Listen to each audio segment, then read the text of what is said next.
نتائج العمليه بفضل الله اكثر من 90%. الشخير اختفى، التنفس طبيعي، السعال اختفى. محمود المصلي كانت مشكلته انقطاع التنفس اثناء النوم، ارتخاء سقف الحنك.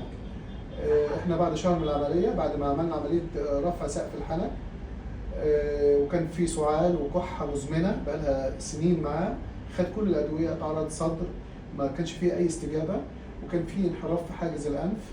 احنا دلوقتي شفنا سقف الحنك دلوقتي الحمد لله مرفوع خالص، التنفس كويس. نتائج العمليه بفضل الله اكثر من 90%. الشخير اختفى، التنفس طبيعي، السعال اختفى، والحمد لله. هو احنا بعد شهر من العمليه دلوقتي. والانف هنا، فتحه الانف اهو، ابلع كده.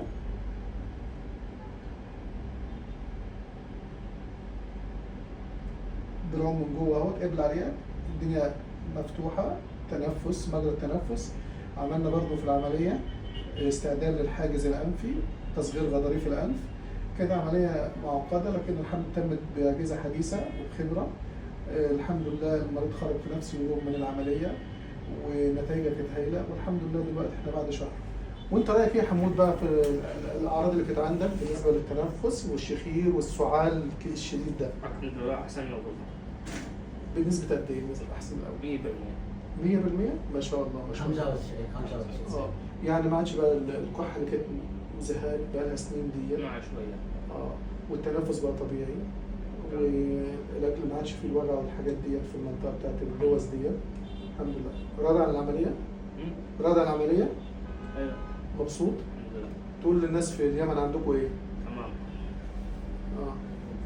واحنا ايه يعني؟ جود الدكتور.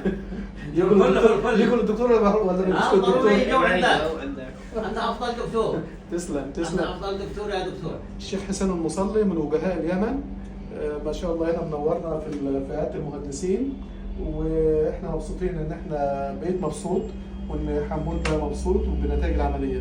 وتحياتي لاهل اليمن الطيبين الكرام. انت النور كله يا دكتور.